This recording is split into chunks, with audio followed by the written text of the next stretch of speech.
Nicholas merebahkan badannya di ranjang miliknya. Hari ini terasa sangat melelahkan baginya. Bagaimana tidak, selain mengurus urusan kantor, dia harus beradaptasi dengan semua hal di sana, mengingat dia belum terbiasa menghandle semua urusan bisnis ayahnya di Indonesia. Nicholas juga harus menemui beberapa wanita pilihan ibunya. Wanita terakhir yang dia temui hari ini adalah Samantha, wanita seksi yang ternyata adalah seorang model majalah dewasa. Nicholas sendiri bingung bagaimana ibunya menemukan wanita-wanita yang tidak pernah malu menonjolkan milik mereka. Bahkan Samantha hanya membalut dada besarnya dengan baju ketat tanpa bra, membuat benda kecil yang ada di sana terekspos jelas bagi siapa saja yang melihatnya. Ditambah lagi, Nicholas harus menemui wanita-wanita itu di sebuah klub yang membuat kepalanya pusing karena lampu remang-remang dan musik jedak-jeduk yang membisingkan telinganya. Bukankah seorang ibu seharusnya tidak suka jika anaknya terlalu dekat berhubungan dengan banyak wanita? Kenapa ibuku berbeda? Gerutu Nicholas saat mengingat kejadian sore tadi. Natasha, ibu Nicholas, memang sengaja memberikan wanita-wanita seksi pada anaknya, berharap anaknya bisa kembali bergairah dengan melihat lawan jenisnya. Sejujurnya, Natasha pun mulai frustrasi dengan perilaku menyimpang yang terjadi pada anaknya dan tidak bisa menerima kenyataan yang dialami oleh Nicholas. "Sayang, apa yang kamu lakukan? Kenapa murung begitu?" tanya Tony saat melihat istrinya termenung sambil menatap layar ponsel yang tampak mati. Nico gagal berkencan lagi. Padahal sudah susah payah aku mencarikan pasangan untuknya. Seharian aku mencarikan wanita di aplikasi pencarian jodoh, dan sudah kupilihkan yang paling seksi, tapi semuanya sia-sia. Keluh Natasha sambil menyandarkan kepalanya di dada Tony. "Sudahlah sayang, sebentar lagi anak kita akan menikah dengan seorang perempuan. Aku sudah menemukan perempuan itu, lusa kita akan menikahkan mereka." Jelas Tony menggebu-gebu penuh semangat. "Benarkah? Siapa wanita itu?" tanya Natasha tak kalah antusias. "Namanya Amia Atmaja, tapi kita bisa memanggilnya Amira," jelas Tony sambil menunjukkan foto Amira yang tengah tersenyum manis. Natasha mengerutkan keningnya memandangi wajah perempuan polos di layar ponsel suaminya. "Kamu yakin Nicholas bersedia menikah dengannya? Kamu yakin Nicholas akan bisa kembali menjadi laki-laki tulen dengan perempuan seperti ini?" tanya Natasha ragu. "Tidak ada salahnya mencoba, bukan? Dan yang terpenting, rumor tentang keadaan Nicholas bisa segera berhenti," ujar Tony meyakinkan istrinya tentang keputusannya. Natasha hanya memandang pasrah pada apa yang diputuskan oleh suaminya. Berharap rencana suaminya bisa berjalan dengan lancar dan membuat anaknya kembali normal layaknya seorang laki-laki normal. Amira menatap langit-langit kamarnya sambil meregangkan otot-otot tubuhnya yang terasa kaku. Pikirannya masih melayang pada kejadian malam ini yang terasa seperti mimpi baginya. Lagu Call Me Baby, milik EXO mendadak berbunyi, pertanda ada panggilan masuk dari ponsel milik Amira. Amira seketika tersadar dari lamunannya dan mengangkat telepon dari Benny. "Amira, di mana kamu?" seru Benny dari seberang dengan suara panik. "Aku ada di rumah." "Apa? Bagaimana bisa kamu ada di rumah? Bukankah beberapa waktu yang lalu kamu dibawa pergi oleh segerombolan orang berpakaian hitam-hitam?" seru Benny merasa tidak percaya Amira kini sudah ada di rumahnya lagi. "Jadi, kemudian aku pulang dan menuju ke toko, tapi ternyata tokonya terkunci. Aku pikir kalian sudah selesai melakukan stok opname dan sudah pulang, jadi aku pulang juga," jelas Amira sambil terkekeh. "Astaga, Amira. Kamu tahu, aku sengaja menutup toko dan meninggalkan stok opname demi ke kantor polisi untuk melaporkan tindakan penculikan atas dirimu," seru Benny merasa kesal. "Ya, ampun Benny, lalu sekarang kamu ada di mana?" "Tentu saja masih di kantor polisi," ketus Benny. "Sekarang kembali ke toko dan lanjutkan lagi stok opname yang terbengkalai gara-gara kamu." Perintah Benny lagi pada Amira. Jangan-jangan bocah itu sengaja berakting seolah diculik hanya untuk menghindar dari tugas stok opname. Dasar Amira, ujar Benny lagi bersungut-sungut sambil menatap layar ponselnya yang sudah mati.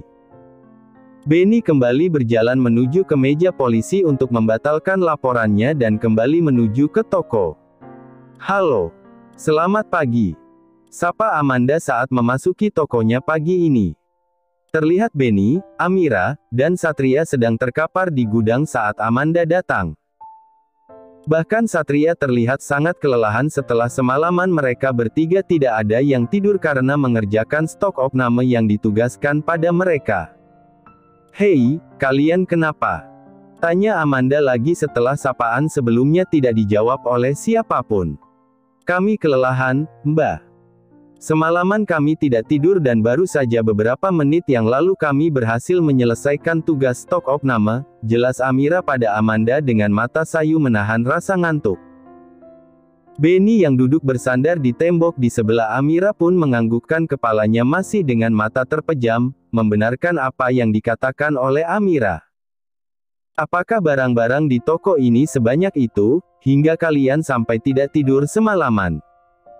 Bukankah sebelumnya juga sudah dicicil sebagian oleh Benny? Lagi pula biasanya kalian bisa cepat melakukan stok opname, bahkan selesai sebelum tengah malam." Rentetan pertanyaan keheranan keluar dari mulut Amanda karena merasa aneh dengan kegiatan stok opname kali ini yang terlihat sangat panjang. "Semua ini gara-gara dia," sahut Benny tiba-tiba terbangun dan menunjuk ke arah Amira. "Kenapa aku?" Amira yang tertunjuk segera menegakkan badannya. "Tentu saja, seandainya saja tidak ada drama pura-pura diculik, tentu saja semua ini akan selesai lebih cepat," jelas Benny. "Aku benar-benar diculik saat itu. Kamu juga lihat sendiri kan?" Amira membela dirinya karena tidak ingin dituduh melakukan sebuah kebohongan. "Lalu kenapa kamu tidak mau menceritakan alasan kenapa kamu diculik dan tiba-tiba dilepaskan begitu saja?" "Hah?" desak Benny merasa kesal karena sampai saat ini Amira masih bungkam dan tidak mau menceritakan apa yang sebenarnya terjadi padanya.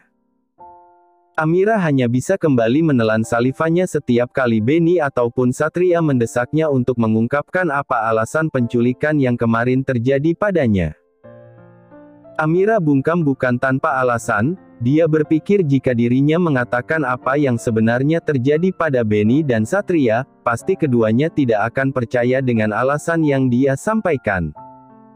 Apalagi mengatakan, jika dia baru saja dilamar untuk menjadi menantu seorang konglomerat. Bisa dipastikan Benny dan Satria tidak akan mempercayai hal itu dan hanya menertawakannya serta menuduhnya sedang berhalusinasi. Mereka akan jauh lebih percaya jika dia diculik untuk dijual oleh sekelompok oknum yang ingin melakukan perdagangan manusia. "Ah, kan sudah aku katakan jika mereka mengira aku Lisa Blackpink, makanya mereka mengambilku begitu saja. Tapi setelah menyadari bahwa aku bahkan lebih cantik dari Lisa, mereka justru melepaskanku." Amira kembali membuat alasan konyol untuk mengelabui teman-temannya yang tentu saja tidak akan percaya dengan alasan yang dibuat oleh Amira. "Lisa, matamu. Orang-orang yang mengira kamu Lisa pasti belekan. Pantas saja mereka mengenakan kacamata hitam," ujar Satria yang tiba-tiba bangun dan ikut menimpali pembicaraan yang sedang berlangsung. "Sebenarnya apa yang terjadi? Aku tidak mengerti," tanya Amanda lagi meminta penjelasan atas peristiwa yang dia lewatkan. Tanpa diminta, Satria segera menjelaskan secara detail tentang kejadian yang dialami oleh Amira pada Amanda. "Dan kamu tahu Mbak, semua orang panik saat mengira Mira benar-benar diculik. Saking paniknya, bukannya menelepon polisi, Benny justru salah menelepon petugas damkar." "Hahaha." Satria tertawa renyah mengingat kejadian yang terjadi pada teman-temannya kemarin malam. "Maafkan aku, Ben," ujar Amira menepuk pundak Benny dengan tersenyum kecut merasa bersalah. Setelah cukup istirahat, Amira kembali melaksanakan tugasnya menjaga toko di shift pagi bersama dengan Amanda. Sedangkan Satria dan Benny pulang karena mereka mendapat jatah shift siang. Saat sedang berada di meja kasir sambil terkantuk-kantuk, tiba-tiba ponsel Amira berbunyi dan mengejutkan dirinya sendiri. Sebuah nomor baru muncul di layar ponselnya. Meskipun sedikit ragu, Amira tetap mengulir layar ponselnya untuk menerima panggilan dari nomor yang tidak dikenalnya. "Halo," sapa Amira. "Selamat siang Nona. Saya Roy, sekretaris Tuan Tony yang Anda temui kemarin," ujar Roy menyebut dirinya dari balik telepon. "Ah, bagaimana dia tahu nomor teleponku? Padahal kemarin aku tidak sempat memberikan nomor teleponku padanya," batin Amira. "Maaf Nona, bisakah Anda keluar dari toko sekarang? Ada yang ingin saya berikan pada Anda," ucap Roy lagi. Amira seketika bangkit dari tempat duduknya dan menolehkan kepalanya mencari-cari mobil dari balik kaca transparan toko. Benar saja, sudah ada mobil hitam yang kemarin membawanya pergi terparkir tepat di depan toko. Bergegas Amira keluar dari toko untuk menemui Roy. "Ada apa ya, Pak?" tanya Amira saat dirinya sudah mendekat di hadapan Roy yang sedang menunggunya di depan mobil. "Saya diperintahkan Tuan Tony untuk menyerahkan ini pada Nona Amira." Roy memberikan sebuah paper bag yang cukup besar pada Amira. "Apa ini?" "Gaun malam dan sepatu yang harus Anda kenakan nanti malam." "Nanti malam? Ada apa nanti malam?" tanya Amira terkejut sekaligus bingung. "Tuan mengundang Anda makan malam di rumahnya, sekaligus perkenalan dengan Tuan Muda Nicholas yang akan menjadi suami Anda," jelas Roy. "Apa?" Amira kembali terkejut dengan agenda yang harus dia lakukan, sekaligus menyadarkannya bahwa pernikahan yang akan dia lakukan adalah sebuah kenyataan dan bukan halusinasi. "Baiklah, katakan padaku jam berapa aku harus pergi dan di mana rumah tuanmu?" tanya Amira lagi. "Jam 7 malam akan ada orang yang menjemput Nona di rumah Anda. Kamu bahkan mengetahui alamat rumahku." Amira merasa tidak percaya jika orang di hadapannya ini bahkan juga mengetahui alamat rumah miliknya. "Sudah saya katakan sebelumnya, jika kami memiliki data-data lengkap Nona. Mulai dari alamat rumah sampai nomor sepatu, Tuan Tony sudah mengetahuinya," jelas Roy tersenyum bangga. Mendengar penjelasan Roy, seketika Amira menyilangkan tangannya di dadanya untuk menutupi sesuatu miliknya dengan raut wajah khawatir.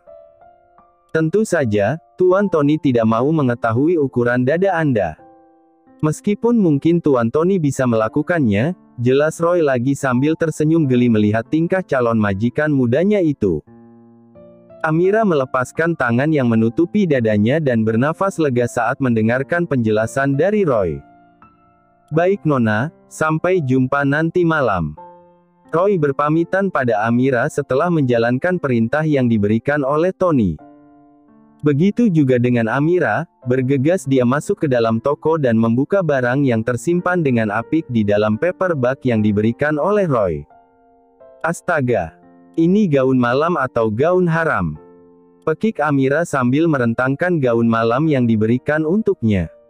Sementara di tempat lain, Nicholas tengah sibuk memeriksa berkas-berkas yang berserakan di meja kerjanya. Hingga tiba-tiba dia dikejutkan dengan kedatangan Tony Oscar yang masuk begitu saja bersama dengan Roy, sekretarisnya.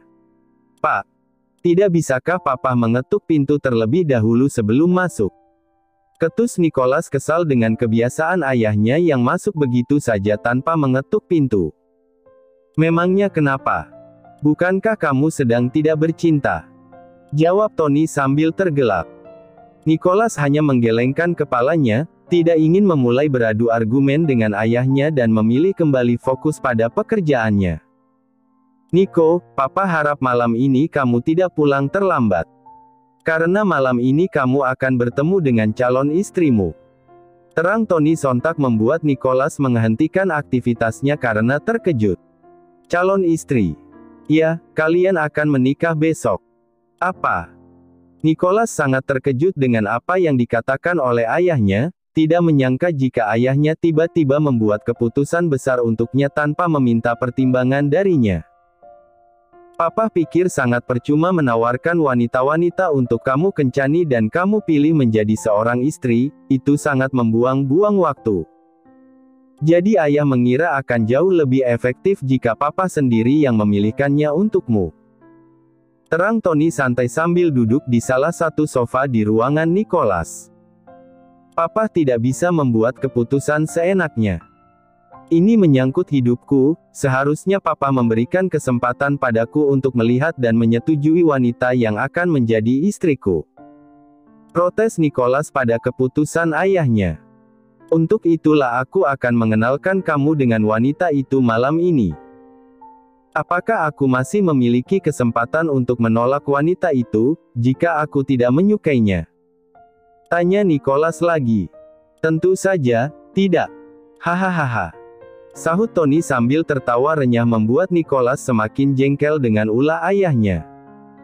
Roy segera keluar dari ruangan anaknya setelah menyampaikan maksud tujuannya. Orang itu selalu saja membuat keputusan seenaknya.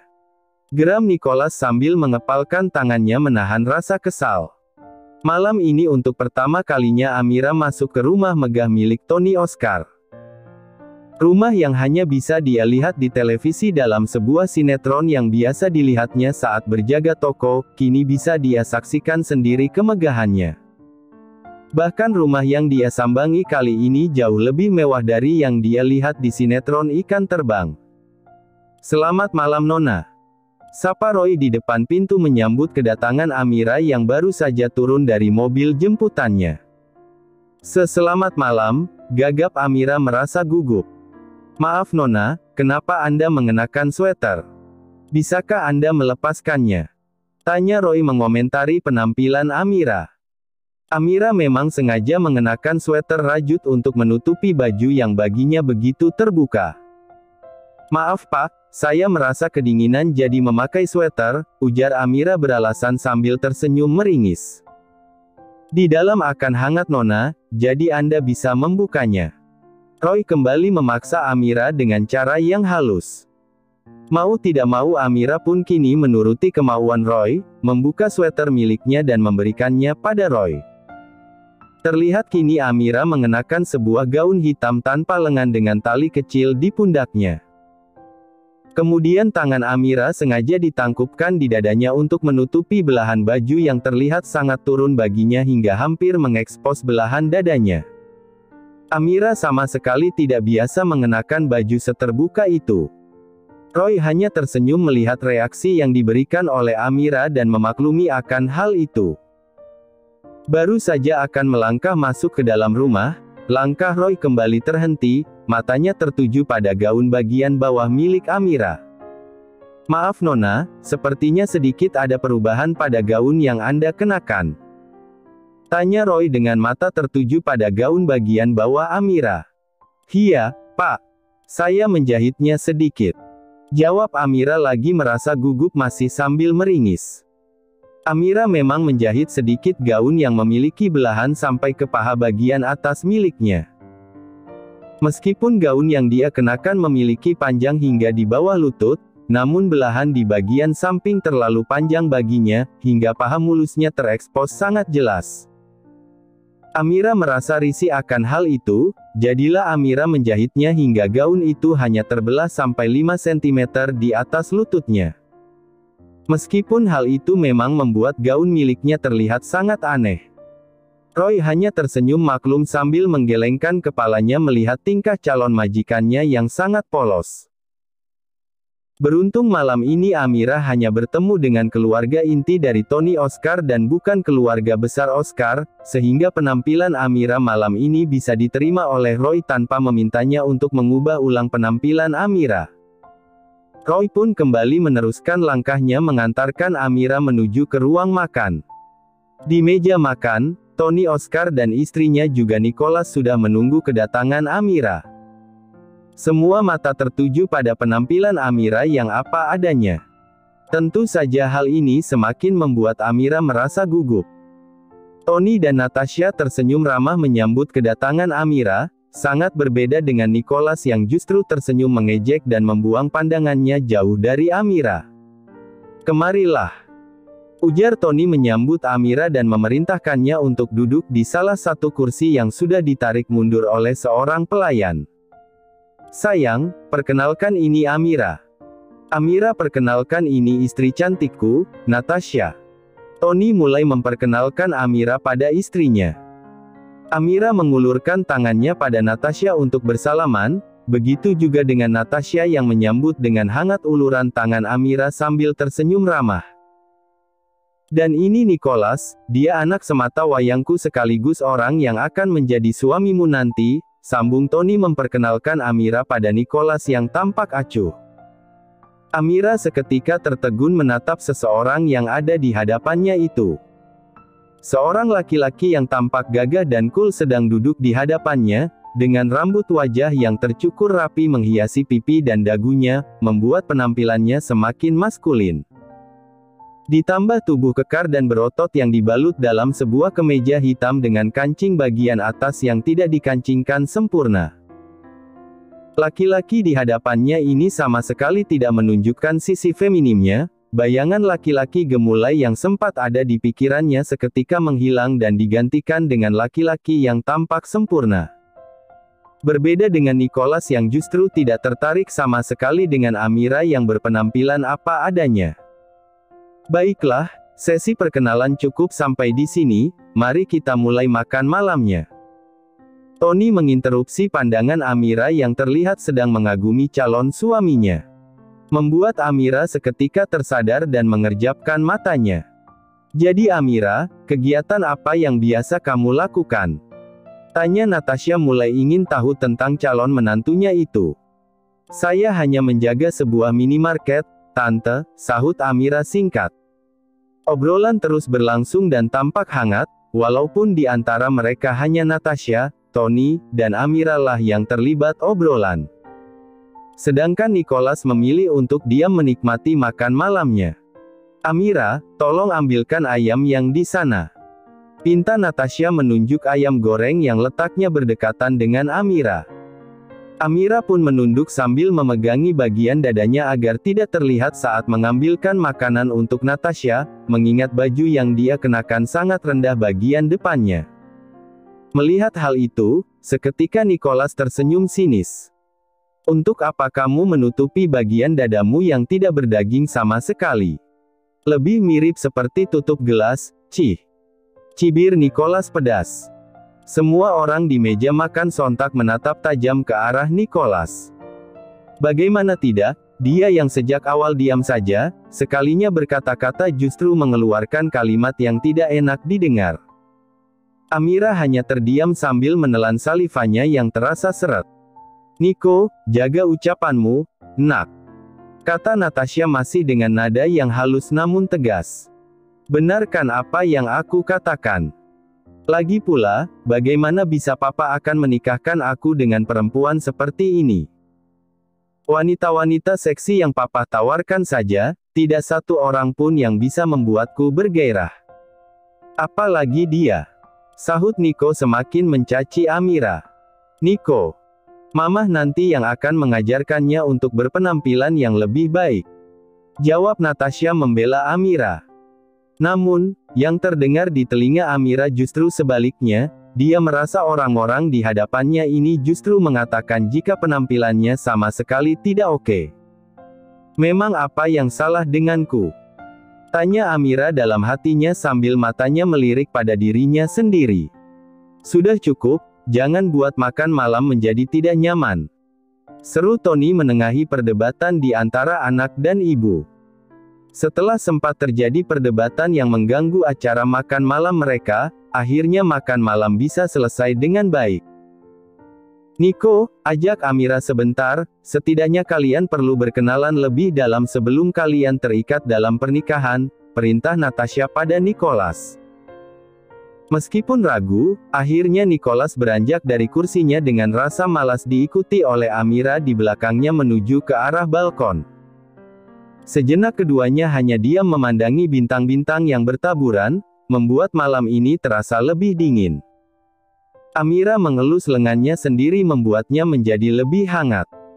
Sedangkan Nicholas yang mengetahui Amira sedang berusaha menghangatkan tubuhnya sama sekali tidak peduli.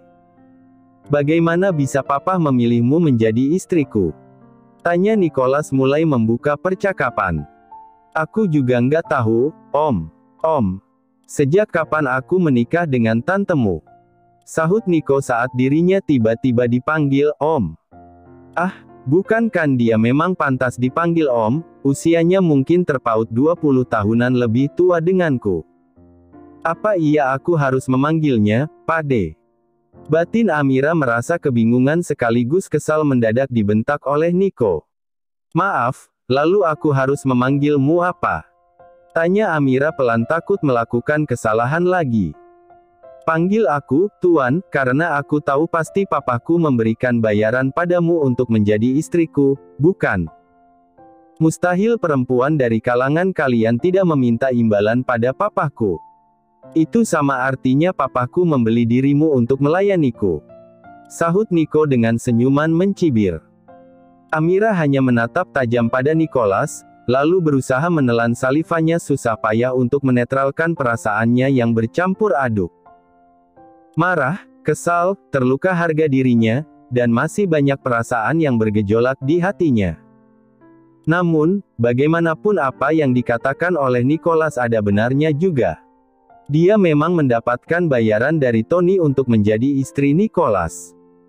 Namun, perlakuan yang diberikan Nicholas padanya sangat tidak menyenangkan, seolah menginjak-injak harga dirinya. "Selamat datang Amira, kamu masuk dalam kandang singa gay yang siap mengulitimu kapanpun dia mau," batin Amira mengutuki dirinya sendiri. Belum selesai Amira menenangkan jiwa dan raganya dari cibiran yang baru saja diucapkan oleh Nicholas, Nicholas kembali memandangi Amira dari ujung rambut hingga ujung kakinya.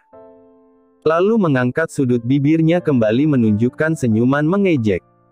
"Cek, bagaimana bisa kamu memiliki tubuh seperti papan begini? Tidak ada yang menonjol sama sekali," ujar Nicholas menghina bentuk tubuh Amira yang memang kurus bak papan yang tipis. Amira hanya bisa menghela nafas kasar menanggapi perkataan Nicholas, karena sangat mustahil baginya menjawab perkataan Nicholas, kecuali dia ingin mencari kematiannya sendiri saat ini juga. "Sialan. Kini dia mulai menghina fisikku, belum tahu dia jika aku selama ini hanya makan siang dan malam menggunakan mie instan untuk menghemat pengeluaranku, agar aku bisa mengumpulkan uang untuk pengobatan ayah." Amira kembali membatin tanpa berani mengutarakannya. Wah, kalian terlihat sangat serasi dan romantis, bermesraan di bawah hujan bintang-bintang yang bertaburan di langit malam yang syahdu," seru Tony tiba-tiba datang menghampiri Nicholas dan Amira yang baru saja bersih tegang. "Serasi, romantis, mesra. Semua diksi itu sama sekali tidak ada dalam hubungan kami, Pak," ketus Nicholas seraya pergi meninggalkan Amira yang kini ditemani oleh Tony. Amira hanya menunduk lesu membayangkan pernikahan yang akan dijalaninya tidaklah mudah. "Sabar ya, nak. Aku yakin kamu bisa melelehkan hati Nicholas yang membeku." Tony berusaha menyemangati calon menantunya yang tampak putus asa.